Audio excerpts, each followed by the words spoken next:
El concepto primario que tenemos que tener en cuenta para que habilite el recurso extraordinario federal es que exista la cuestión federal. La cuestión federal, en el pleito, si en el pleito se da una cuestión federal, la da ese artículo 14 de la ley 48. El primer supuesto dice, si en el pleito se ha cuestionado la validez de un acto federal, tratado, ley del Congreso o autoridad ejercida en nombre de la nación, y la decisión ha sido contraria a esa validez. Es decir, si yo invoco la validez de un tratado, una ley del Congreso o una autoridad, y la decisión ha sido contraria a esa validez, puedo habilitar el recurso extraordinario federal. Ejemplo, caso concreto. El sistema procesal federal, pero en todas las provincias era similar, se suponía que en el proceso penal era de única instancia. Al contrario, los tratados internacionales incorporados en el año 94 con rango constitucional preveían el derecho a la doble instancia, es decir, a la revisión integral del fallo, de un fallo penal. Pero en la práctica no se garantizaba esa doble instancia. Solamente se podía recurrir en casación como recurso extraordinario federal. Esta invocación era la invocación de un derecho previsto en un tratado, que era el doble conforme, no estaba en la Constitución Nacional. Y en general las decisiones eran contrarias.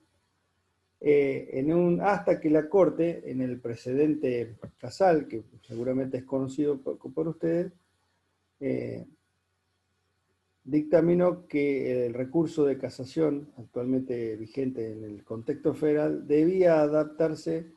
a los estándares del tratado, de los tratados internacionales y debía garantizarse una revisión integral de las sentencias condenatorias. En virtud de ello, por ejemplo, en las provincias o en varias provincias como en La Pampa se creó un tribunal de impugnación para dotar al sistema procesal pampeano de un recurso amplio como es el tribunal de impugnación. Pero lo que me interesa que vean es que acá se puso en cuestión la validez de un acto, que es una norma de un tratado, y la decisión del tribunal, en este caso de la Cámara Nacional de Casación, había sido contraria a la validez de ese tratado, a la validez de esa norma.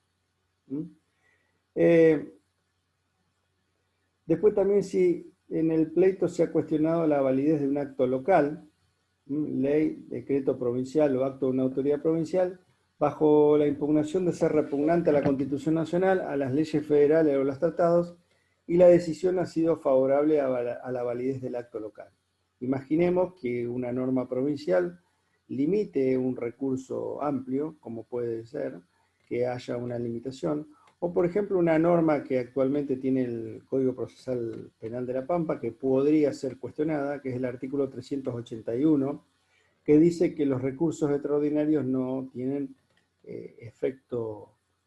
suspensivo, por lo cual las sentencias se pueden comenzar a ejecutar una vez que analice o actúe con el doble conforme por el Tribunal de Impugnación Penal. Esa norma podría ser objetada por ser contraria al principio de inocencia y por lo tanto, si la decisión en nuestra provincia, como ya ha ocurrido, es favorable a la validez del acto local o de esa norma, pues ya se ha expedido en ese sentido el Superior Tribunal de Justicia y ha dicho que esa norma es válida, podría plantearse dentro de ir a la Corte por una cuestión federal. Nosotros podríamos decir que no, que es una norma de índole local ajena a la materia federal. Pero podría plantearse, la validez, se cuestiona la validez de un acto local y la decisión es favorable a la validez de ese acto local y no como interponen las partes que dicen que es repugnante a la Constitución Nacional. Y finalmente, si se ha cuestionado la inteligencia de una cláusula de la Constitución Nacional, de una ley federal o de un tratado, y la decisión ha sido contraria a la validez del título de derecho o privilegio en que se funda dicha cláusula y ha sido materia de litigio. Acá lo que estamos viendo es que la es referida a la interpretación de una cláusula de la Constitución,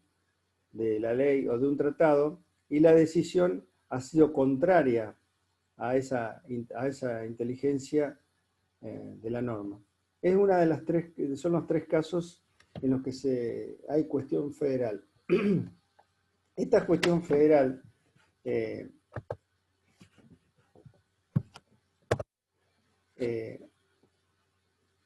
debe ser